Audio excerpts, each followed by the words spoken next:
Assalamualaikum, salam sejahtera kembali dalam episod podcast Bola Sepak Bermaruah episod 5. Kadang-kadang saya terlupa. Sebelum kita nak mulakan, nak ucap jugalah selamat tahun baru Cina kepada anda yang menyambut. Gong Si Fa Cai. Semoga tahun naga emas ni membawa kebaikan dan kebahagiaan untuk semualah yang menyambut. Untuk kita pun okey juga. Jadi untuk separuh masa pertama PBB episod kelima ni, ada dua topik panas yang akan kita bincangkan, iaitu satu kad biru. Kemudian kita nak rungkaikan sedikit berapa pasukan sebenarnya yang nak bertanding dalam saingan Liga Super musim depan. Jadi seperti biasa, aku tak kesorangan, kita ada Jang. Hello Malaysia. Dan kita ada Jack. Jack kembali daripada penggantungan perlawanan sebelum ni.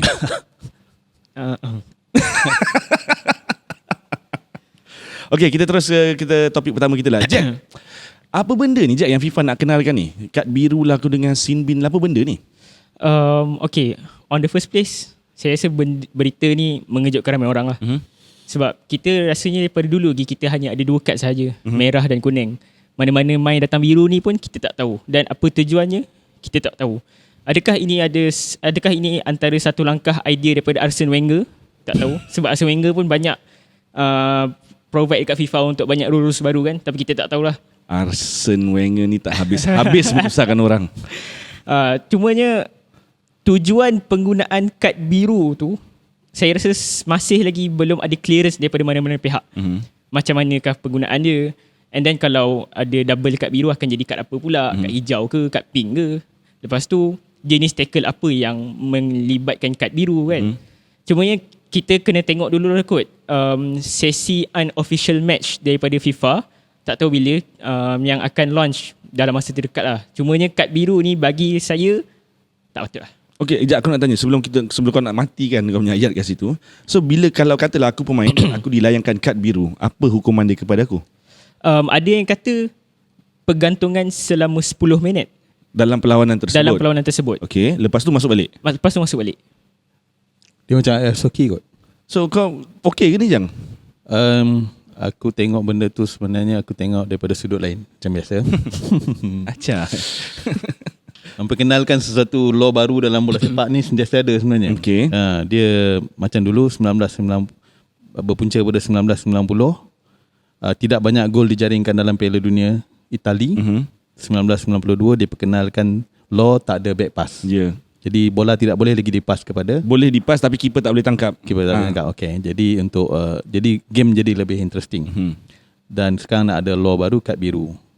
Aku nampak macam ice hockey lah. Simpan player 10 minit jika argue. Aku rasa dia bukan tackle, dia bukan apa. Jika kau argue dengan ref, kalau aku tak salah lah. Dekat situ sebenarnya dah menunjukkan sebenarnya bola sepak sentiasa evolve ataupun inovatif untuk menjadikan game lebih menarik konon-kononnya. Tapi dia boleh jadi tak menjadi juga. Sebab kau cakap bila ada kemungkinan tak menjadi menarik tu sebab baru-baru ni kita dah tengok ada VAR, kemudian mereka tukar rule of handball tu kan. Macam mana apa handball sebenar, bahagian sini tak kira handball kalau bola terkena tangan daripada biasan mana-mana anggota badan kau yang lain tak kira handball, tapi kadang-kadang kira handball. So aku rasa benda ni akan memeningkan kepala orang dan akan, untuk aku rasa akan kurang menjadikan perlawanan tu kurang smooth, kurang menarik lah. Itu satulah. Satu lagi aku concern kot. Abusive. Kalau orang abuse benda tu disebabkan ada law mengatakan kad biru, jadi kalau dia segi argument aku suka lah. So player tak nak argument, tak ada argument lagi, game boleh flow dengan lebih baik. Tapi kalau ada yang daripada bench, ada yang daripada dia simpan pemain 10 orang, so jadi 10 lawan 11. Anda kata ada satu argument lagi, benda kan jadi heated dekat dalam padang. Banyak argument, banyak pula player yang keluar daripada permainan digantung 10 minit. Kau nak kena check siapa yang 10 minit apa semua tu, dia akan jadi banyak benda lah aku rasa. Still kalau aku dengar daripada apa yang dikomen oleh beberapa orang di media sosial, benda tu tak berapa cantik lah. Tetapi aku assume kalau FIFA dah nak implement, dia akan implement. Aku rasa aku tak bersetuju sebab nanti macam kau cakap lah, dia akan jadi ice hockey, dia akan jadi macam hockey, rugby pun ada sin bin. Dan kalau aku direhatkan selama 10 minit untuk setiap perlawanan dan tak ada kata dah macam Jack cakap di double berlukat tu, lepas tu kita tak tahu masih apa hukuman dia kan. So every match aku boleh buat, aku tak rasa itu sesuatu yang best lah. Tapi kau memang tak setuju Jack Tak setuju sebab macam yang apa Abang Jan cakap lah, dia akan mengganggu permainan lah. And then kita tengok mostly game yang kita tengok pun tak adalah kita nak kata pengadil tu sempurna kan. Pengadil pun banyak buat salah. And then dengan ada rules baru akan memeningkan kepala pengadil lagi. Nak tengok blue card macam mana implementasi blue card tu, nak tengok VAR ke, fall dia macam mana. So permainan akan jadi lagi banyak benda yang tak bagus lah. And then kalau macam aku tak nak main, aku terus argue dengan ref. So aku dapat rehat 10 minit. Aku tak naklah aku tak naklah memandang negatif benda ni. Katalah berlakunya ketidaktelusan dalam perlawanan kan, mana-mana pemain daripada pasukan yang bertanding, bukankah ianya lebih senang untuk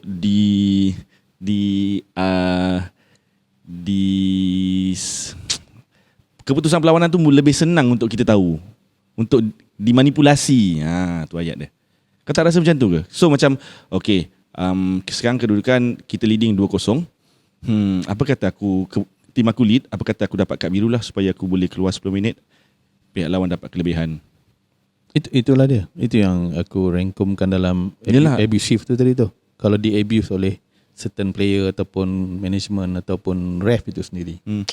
Jadi sebelum untuk aku rapkan topik ni, manager Tottenham Hotspur Ange Postecoglou ada cakap juga yang apabila berlakunya benda ni, perlawanan mungkin akan lebih bosan sedikit sebab pasukan yang kekurangan pemain tu mungkin akan lebih bertahan, cuba melengah-lengahkan perlawanan untuk pemain dia masuk ke padang balik kan. Jadi untuk aku tak setuju. Jang nampak macam okey?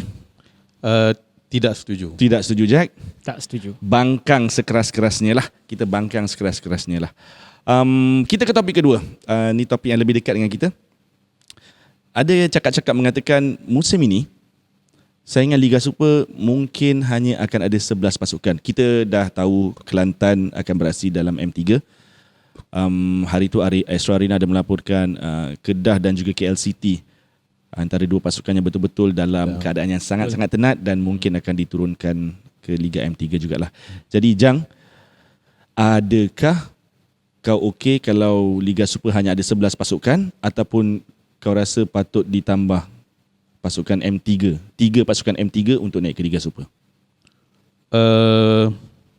Ya, betul. Pasukan yang layak juara siapa? M3 Immigration. Kalau dia sepatutnya kena naik lah ke Liga Super. Tetapi dalam betulkan aku kalau aku salah, aku rasa dia ada option, kita orang tak ada kemampuan keuangan jadi kami ingin kekal di saingan M3. Semua pasukan tak ada kemampuan keuangan dalam Liga Super.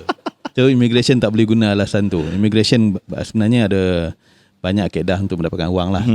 Dan pasukan yang tidak layak yang berada di Liga Super kerana masalah kewangan kenalah turun. Benda tu berlaku di mana-mana liga pun. Di Itali pun berlaku. AC Milan pun pernah diturunkan ke liga bawah kan, disebabkan beberapa masalah. Jadi turun naik liga ni mesti dibuat. Kalau tidak, kalau masih juga dia bermasalah tetapi masih dikekalkan kerana kita nak numbers dia, nombor 11 10 pasukan, itu yang jadi liga kita ni tidak jadi kompetitif. Liga kita ni jadi ada satu perkataan yang sesuai damn, aku lupa perkataan tu. Itu semua kita boleh bincang. Yelah. Kita boleh bincang. Kita boleh bincang. Jadi kalau ada perkataan kita boleh bincang dalam liga, tim yang tak layak kerana ada masalah kewangan dikekalkan kerana kita tak ada numbers. Dan tim yang sepatutnya layak naik daripada M3 tidak dinaikkan kerana mereka tidak berkemampuan. Jadi apa benda buat liga penat-penat sepanjang tahun ni sebenarnya. Dah jadi champion tak nak naik. Sedangkan aku rasa MFL ada bagi kelebihan kepada tim M3 yang naik ke atas. Contohnya kau tak perlu ada tim belia dulu, kau tak perlu. Dan tim yang bermasalah diturunkan tu sebenarnya elok sebagai pengajaran. Supaya mereka lebih berhati-hati. Kalau tak, kalau nak Negeri Sembilan biasa turun bawah kan. Tapi selalunya kalau tim yang atas ni turun bawah, macam kau cakap tadi, kita bincang dulu. Kita tengok macam mana. Bincang tu yang tak boleh sebenarnya. Kan? Okay Jack, kau okay tak kalau katalah semua pasukan Liga M3 tak nak naik. Cakap kita tak ada kemampuan kewangan, kita tak nak jadi macam Kelantan, tak nak ada dikenakan tindakan sebagainya. Kita ada 11 tim je Liga Super. Kau okay? Actually saya mixed feeling juga sebenarnya. Sebab in conjunction kita nak liga kita bermutu tinggi, bertaraf maju, kita perlukanlah lebih banyak pasukan untuk bagi saingan, and then ada permainan yang mencukupi. At the first place, saya menyambut baik seruan MFL yang membuka lesen luar biasa untuk M3, kelab M3. Tapi at the same time saya fikir kelab M3 ni pun tak banyak sumber, and then player pun mostly play local, and then ada bekas player, legend player. Macam mana diorang nak compete dengan tim-tim yang dah ada dekat Liga Super? Itu mixed feeling saya. Untuk Liga Super, 11 perlawanan, 11 pasukan untuk compete habiskan liga, bagi saya boring lah, sebab rotate tim yang sama. Aku faham. Tetapi ada liga luar yang pasukan dia tak banyak. Jadi dia akan buat 2 round. 2 round. So katalah kita ada 11 pasukan, satu round ada 10 game. So kita buat 2 kali lawan, 40 game satu musim. Seperti mana, lebih 2 game lah daripada kalau kita nak jadikan Eropah sebagai kiblat bola sepak kita. EPL ada 38 perlawanan, begitu juga Serie A. Rasanya lah, kalau aku salah minta maaf. So boleh je buat benda macam tu, ataupun tak okey Jang? Perbelanjaan. Setiap kali berlaku perlawanan yang melibatkan kena away mungkin 2-3 kali, dia akan jadi isu perbelanjaan yang sangat tinggi lah. Yang kita nak maintain 22, katanya 23 pun ada pasukan yang sengaja tak mahu layak Piala Malaysia sebab tak ada kewangan untuk pergi away kan. Sengaja kalah, macam-macam lah. Jadi cuba kau bayangkan kalau ada 48 game. Mana pasukan mana yang kau cakap kan ni, yang sengaja kalah ni semua ni? Adalah. Adalah pasukan tu. Okay, katalah apa sepatutnya yang MFL ataupun FAM, mana-mana pihak kena buat lah untuk kita selesaikan masalah ni. Sebab yang aku nampak pattern pasukan-pasukan dalam masalah kewangan ni, dia akan berterusan. Gap kekayaan kelab aku nampak semakin besar. Jadi apa langkah yang sepatutnya diambil sekarang ni, Jack? Berbalik kepada pasukan itu sendiri lah. Ataupun seruan daripada MFL. Sebab baru-baru ni MFL sendiri buka kotak import ramai kan. So pasukan pun akan terasa untuk ambil player dan mengakibatkan kewangan, perbelanjaan dan sebagainya. Cumanya mungkin kalau kita boleh berharap daripada pihak MFL atau pasukan sendiri cuba untuk bagi satu inisiatif di mana pasukan tu tak perlu untuk berbelanja besar. Saya pun tak pasti lah sebenarnya. Sebab saya mixed feeling untuk pasukan dalam Liga Super ni. Hanya 11, and then kita mungkin ada daripada 3 yang akan naik. Saya clueless sebenarnya untuk liga kita season depan. Faham. Okay. Jang, apa yang kita kena, semua pihak kena buat ni untuk elakkan benda-benda ni berlaku lagi lah. Semua kelab-kelab turun division sebab masalah kewangan ni. Kena jadi independen. Okay. Kelab kalau ada kebergantungan kepada sesuatu pihak ataupun agensi ataupun orang perseorangan, kita selagi tak ada independen tu, takkan ada apa-apa jadilah dekat kita punya liga. Benda yang sama berulang-ulang selama-lamanya lah. Jadi apa peranan penyokong untuk saranan kau? Tak ada penyokong. Penyokong pun tak boleh buat apa sebenarnya. Penyokong hanya perlu turun beli merchandise. Tak ada lebih daripada tu. Aku tak fikir penyokong akan berubah untuk terus menyokong. Aku tak nak penyokong berubah pun sebenarnya. Aku suka lagi konsep ada problem, bantai. Menang, happy. Kalah, maki. Kalah, maki. Itu penyokong. Aku takkan ubah. Aku suka penyokong macam tu. Itu adalah mentaliti penyokong di mana-mana lah.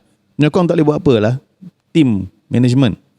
Jadi independen. Sebab kita, sebelum ni aku ada sesi minum dengan salah seorang pemilik kelab. Aku enggan dedahkan kelab mana.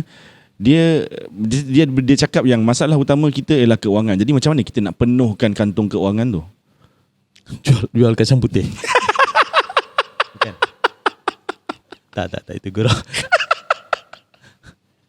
Sebenarnya tak perlu penuh pun. Aku still consider sebagai kau independent. Kau tak bergantung.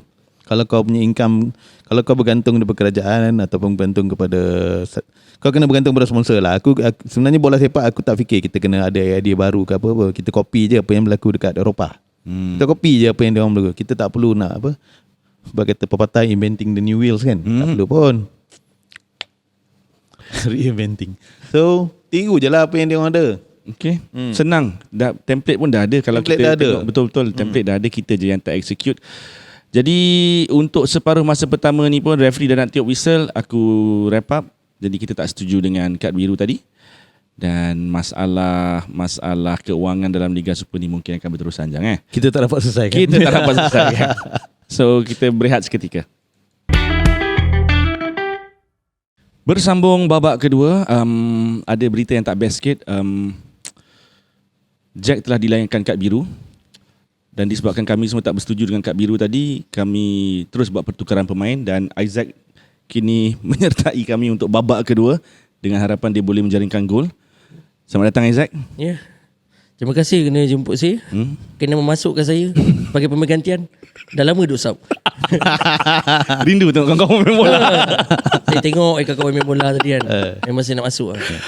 Alang-alang kita dah sepetik pasal rindu tengok kawan-kawan main bola. So baru disahkan bahawa Safawi Rashid dan Akhir Rashid kini sah menyertai pasukan Terengganu untuk saingan Liga Malaysia musim ini. Rasanya loan kan Jad kan? Yes. Loan, dan alang-alang kita dah cakap pasal transfer pemain ni. Ada satu kes perpindahan pemain yang menjadi tular, yang viral di media sosial minggu lepas. Noah Leni Hamzah. Noah Hamzah Leni, aku tak ingat. Noah. Kenapa? Apa yang kecoh sangat ni Jad? Dia sebenarnya isu dia sebab beberapa minggu lepas banyak rumus lah daripada page-page penyokong JDT yang mengatakan Noah Lin dalam radar mereka. Dalam radar mereka, sampailah ke muncak dia. Hari Noah Lin diumumkan ke Selangor tu, JDT keluarkan statement. Dia kata ada permainan harga daripada pihak Noah Lin. Dan JDT back off. JDT back off sebab dia tak nak dipergunakan oleh ejen semua ni. Dan tu petang tu Selangor sign dia. Tapi dalam hal ni Selangor tak kena game pun sebab Selangor hanya loan Noah Lin with option to buy after one season. Tak silap aku lah. Tapi kalau ikut sekarang bergantung pada dia lah, sebab ini adalah first time dia main dekat Liga Malaysia. So tak tahulah, mungkin dia boleh adapt. Kalau dia mungkin adapt, mungkin Selangor akan beli dia. Tak tahu. Perlu ke viral sampai macam ni Jang? Power sangat ke Noah Lin ni? Siapa Noah Lin? Aku tak kenal dia. Tapi dia main dia Finland ke? Finnish ke? Kan dia mix Finland kan, pemain warisan. Tak kenal dia sangat lah. Dia pemain warisan. Ayah dia orang Selangor. Aku baca wiki. Aku pun tak ada idea dia siapa sebenarnya. Jadi setelah benda tu menjadi viral, aku pun barulah aku tengok siapa Noah Lin ni. Aku rasa tak ada apa pun history dia mengatakan dia akan boom. Kalau kau tanya aku mungkin cakap disebabkan Brandon Gunn tak sambung kontrak lah dengan Selangor. Mungkin ini pengganti. Mungkin Noah ni pengganti. Aku panggil dia Noah lah, nampak mesra sikit. Noah ni mungkin pengganti Brandon lah. Main pun posisi sama tak silap aku. Tapi usia dia muda lah, tak boleh lah. Aku tak rasa dia akan terus menjadi pengganti sempurna untuk Brandon Gunn. Dia perlukan masa. Umur dia tak silap lebih kurang mungkin dia Ajmal juga. Mungkin masih muda. Jadi sebab dia main dengan Bukhari tak salah aku dulu dalam bawah 23. Bawah 23, ya betul. So tapi rasanya tak perlulah sampai berebut. Bukanlah berebut, macam nak menegakkan benang yang basah yang tak adalah kita tak nak. Aku rasa tak payah kot. Tapi sebenarnya berebut pemain ni dekat EPL pun berlaku.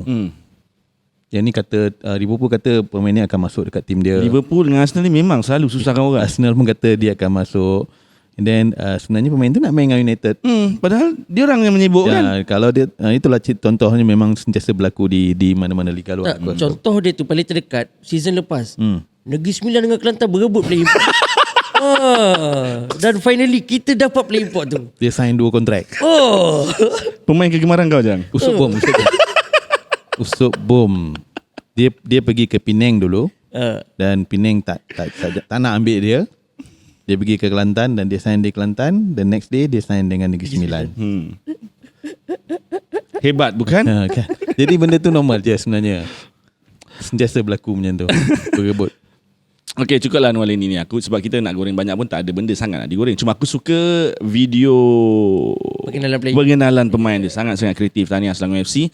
Walaupun aku tak berapa suka sangat korang, tapi korang okey. Media sosial korang okey. Hari tu kita tukar topik. Hari tu aku diaju soalan oleh individu ni.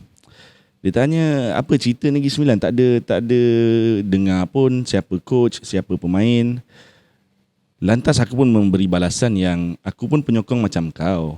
Kalau aku pihak pengurusan, bolehlah aku jawab. Tetapi Jang, demi menyantuni brother tu, aku pun jalankan siasatan mendalam dan menyeluruh selama 1 minggu setengah. Dan aku dapat beberapa nama yang hampir pasti. Aku ulang, nama-nama yang hampir pasti kekal. Tetapi dah ada 3 yang dah sah kekal. Jad, siapa dia? Java Bilarivin, Okay. Izzuddin Roslan, Zainal Abidin Zainal kata aku. Bukan Zainal Abidin Hassan. Zainal Abidin defender tu. Okay, so dah 3 dah sah. So kalau boleh aku nak dedahkanlah sikit, boleh Kita dedahkan sikit. Yang pertama, Selvan akan hampir pasti akan kekal. Selvan sebenarnya dipancing oleh Selangor. Aku ada dengar juga. Kan? Aku ada dengar juga. Selangor, Perak kan. Ya, banyak tim. Banyak tim nak Selvan. Kita tak lepas kan. Kemudian kita akan loan lagi seorang pemain import ni yang juga kita dah loan musim lepas, Ain Ted Aun. Tadi Java dah sebut. Kemudian kita ada Harith Samsuri. Lagi sekali aku ingatkan ini hampir pasti. Yes, belum confirm. So Harith Samsuri, pemain skuad bawah 23 tahun kita. Anas Rahmat juga ada disebut. Nasrullah Hanif Johan juga ada disebut akan kekal. Kemudian kita ada Haris Kamarudin, mungkin akan kekal. Haris aku sangat suka, DM yang baik, midfield yang baik. Dan aku rasa ni clue terbesar kot, yang kalau mereka yang tertanya-tanya dengan keberadaan situasi jurulatih kita nanti. Jack Fay daripada PDRM akan beraksi, hampir pasti akan beraksi. Baru-baru ni Arena juga ada announce, ada melaporkan ada seorang pertahanan daripada Nigeria yang beraksi dalam Liga Kazakhstan Division 2 je. Division 2. Iaitu Aliyu Abu Bakar, berusia 27 tahun, pernah beraksi dengan skuad bawah 17 tahun Nigeria. So dia juga mungkin hampir pasti akan beraksi dengan Negeri Sembilan. So ini antara nama-nama dia. Tak ramai. Ada juga Amirul Hakimi ni yang ada beraksi kot musim lepas ke 2 musim lepas dengan kita sekejap. Dia memang skuad bawah 23. Seorang pemain penyerang yang aku rasa ada kualiti, cuma belum diberi peluang. Berdasarkan info-info yang aku dapat ni, aku rasa rata-ratanya berusia antara 22 hingga 27 tahun. So aku rasa sangat-sangat muda. Kau okey tak kau rasa dengan pemain muda ni? Sepatutnya okey lah. Memang kita nak pemain muda sebab kita yang meratip juga tahun lepas ni. Kita pun dah ni, kita dah biasa dengan pemain tua. Kan? Jadi pindahlah kepada pemain muda. At least pemain muda dia tak berat, dia laju, dia ada stamina, dia boleh dikerah bermain dengan intensity tinggi 90 minit. Kalau yang lepas tu kita selalu guna, dia tak boleh main full time, dia kena masuk second half. Jadi mungkin season ni kita tak payah guna alasan tu lagi sebab semua pemain boleh ready bermain at any time, full time. Kalau kau diberi peluang untuk membuat keputusan, pemain senior mana yang kau nak kekalkan? Anas. Okay. Anas aku setuju dia kekalkan.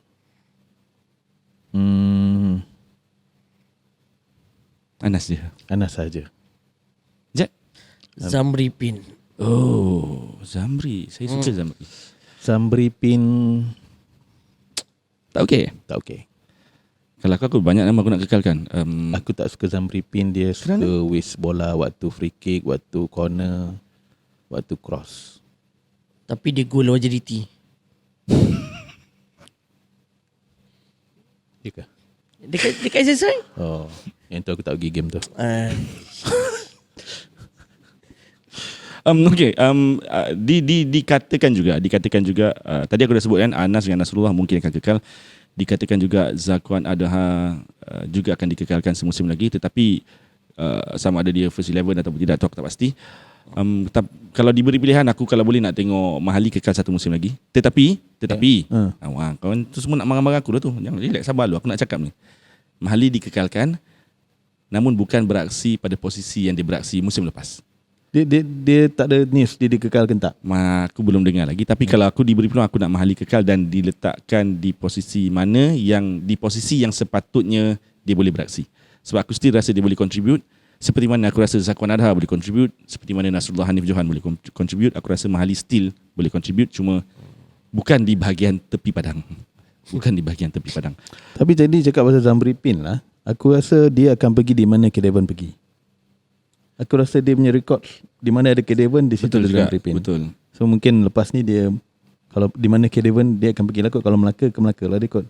Producer nanti tolong Aku rasa tolong dapatkan kontak K-Devon, kita jemput dia, kita tanya dia nak bawa Zamri ke tak. Kita harap dia tak bawa Zamri lah. Kalau boleh dia pergi seorang. Kemudian last. Ada juga soalan yang tanyakan aku berhubung situasi penjaga gol kita. Sebab musim lepas kita ada 6-7 penjaga gol. Banyak sangat. Soalan dia berbunyi begini. Adakah dengan ketiadaan Sig Izan, adakah NSFC akan menggunakan khidmat Kaharudin kan? Aku tak tahu, tetapi selepas aku korek-korek, kita rasanya 1 atau 2 penjaga gol musim lepas saja yang dikekalkan. Ada 1 penjaga gol yang kita akan dapatkan kita akan pinjam daripada satu pasukan.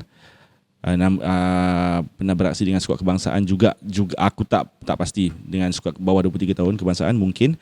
Dan 1 lagi nama yang agak besar pada aku, yang agak besar, tapi itu aku tak nak cakap sebab benda ni belum pasti. Sebab ni pun orang lalu lalang dia cakap je, brother ni De Gea nak masuk macam tu lah. So, aku tak sebut je. Jangan. Jangan. Farizam Alias ke? Farizam Alias dia bukan 23. Tak, yang 23 tu satu, kemudian ada lagi soalan. Okay. So tapi apa yang aku boleh cakap, nama-nama yang disebutkan ni agak menarik dan of course dia tak boleh nak capai, nak bagi sama dengan apa yang Shihan telah bagi kepada kita sebelum ni, apa yang Sig Izan telah bagi. So menarik untuk musim depan. So Sig Izan confirm tak main. Aku rasa Sig Izan dah diumumkan loan ke Penang hari tu. Tak silap ada baca dekat Arena, tapi tak pasti. Sebab dia dah sign kontrak baru dengan Selangor. Kemudian aku ada baca, aku tak ingat kat mana, dia dah dilonkan semula. Dilonkan bukan ke Negeri Sembilan. Dan aku dengar ada satu keeper pergi Perak. Aku dah tengok gambar dia bersalam. Ya, keeper tu pergi Perak. Firdaus Irman. Kan? Dah salam gambar hari tu belum nampak. Salam dengan bos Bobby. Tahniah Perak dapatkan Firdaus Irman. Adakah dia akan kekalkan lagi seorang keeper kita tu? Dengan cerita laju dia hantar kita balik. Dengan cerita Perak pulang ke Syekh Suara balik. Itulah antara benda-benda menarik. Dan ada juga yang dah bising tim lain semua dah set up team, dah announce jurulatih. Tapi Negeri Sembilan masih tak ada berita, Jang. Itu yang akan menjadi persoalan apabila nama-nama pemain telah pun sedikit diumumkan lah. Tapi kau tak umumkan coach. Jadi aku tak nak benda tu nanti jadi backfire. Contohnya, ini bukan coach akan kata ini kalau berlaku sesuatu yang tak best, coach cakap bukan player saya. Ini bukan pemain pilihan saya kan. Jadi kalau ikut sepatutnya umumkanlah siapa coach. Tapi aku dengar coach dia ada macam dilema sikit nak pilih antara 2 ni. Alamak. Tak boleh sebut nama ke? Boleh? A atau B. Saya pilih A.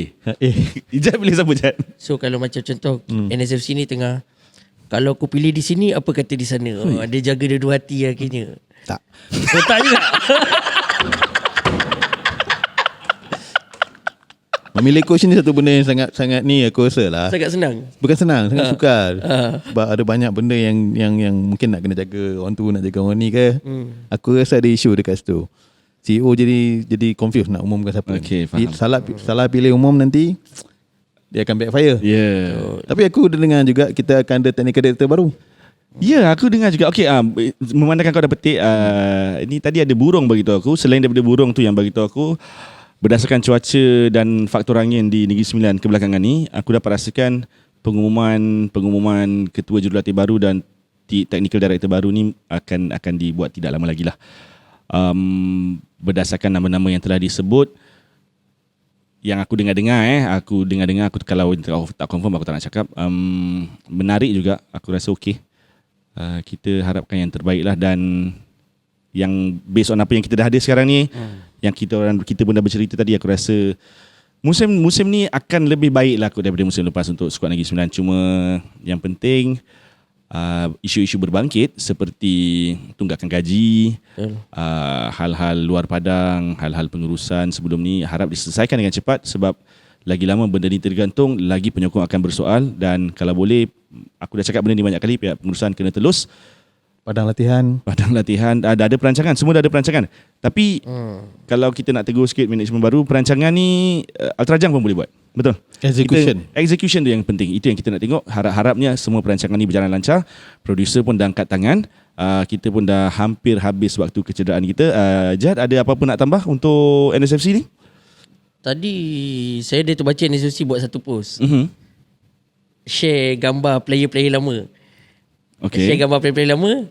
Dia bagi hint, ada seseorang daripada kat gambar tu yang bakal bekerja dengan Negeri Sembilan FC. Skuad tahun berapa tu? Aku tak tengok Skuad lagi. tahun berapa saya tak ingat. Gambar siapa dia up? Ada apa? Skuad yang zaman Afandi Malik. Batch dia lah. Dia ada serta situ nama Afandi Malik apa benda, nama lain kan. Mungkin ada hint lah dekat situ. Kenapa Ijat pun sebut Effendi Malik je? Sampai 2 kali. Tak, sejujurnya saya baca dekat komen, nampaknya banyak dah dekat komen tu. Afandi Malik. Kepada penyokong yang terlalu muda untuk kenal Effendi Malik pernah menjadi striker utama skuad Negeri Sembilan ketika itu. Dia dengan Beckham Menggo ada sekejap kan? Kita panggil dia nanti datang sini. Kita cuba producer selain daripada K Devon, kita try dapat Effendi Malik. CEO NSFC pun panggil. David De Gea panggil. Presiden FIFA pun kita panggil. Jadi producer dah marah 2 kali ni. Jadi kita wrap up. Terima kasih kerana menonton PBB episod 5. Terima kasih Ijat, terima kasih Jang, terima kasih Jack yang alami kecederaan hamstring tadi. Kita terpaksa tukar.